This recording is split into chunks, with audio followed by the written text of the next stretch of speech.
Amudha as Karur சம்பவம் குறித்து வெளியிட்டிருக்கக்கூடிய press meet தொடர்பாக அஇஅதிமுகவினுடைய பொதுச் செயலாளர் எடப்பாடி கே பழனிசாமி அவர்கள் கேட்டிருக்கக்கூடிய கேள்விகளை இந்த வீடியோவில் பார்க்கலாம்.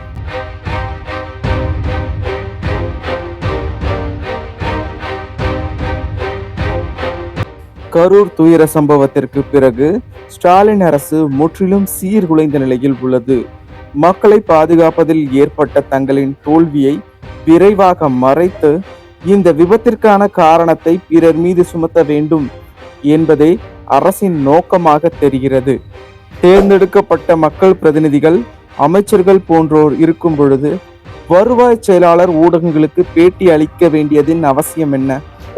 ஓய்வு பெற்ற உயர்நீதிமன்றத்தின் நீதிபதி அருணா ஜெகதீசன் தலைமையில் ஏற்கனவே விசாரணை குழு நியமிக்கப்பட்டு அதன் பணியை தொடங்கிய நிலையில் அரசின் பேச்சாளர் என்ற வகையிலும் கூட ஒரு செயலாளர் இது போன்ற விஷயங்களை பேச வேண்டியதன் அவசியம் என்ன? இது அந்த குழுவின் கருத்துக்களை பாதிக்கும் வகையிலும் நீதியிலான அவமதிப்பாகவும் கருதப்பட வேண்டியதல்லவா? ஆனால் ஸ்டாலின் அரசுக்கு எந்த விதமான நெறிமுறைகளும் ஒழுக்கமும் இல்லை. அவர்களுக்கு முக்கியமானது இந்த 41 அப்பாவி மக்கள் உயிரிழந்த இந்த கொடூர சம்பவத்திற்கான பொறுப்பில் இருந்து தப்பித்துக் கொள்வதுதான்.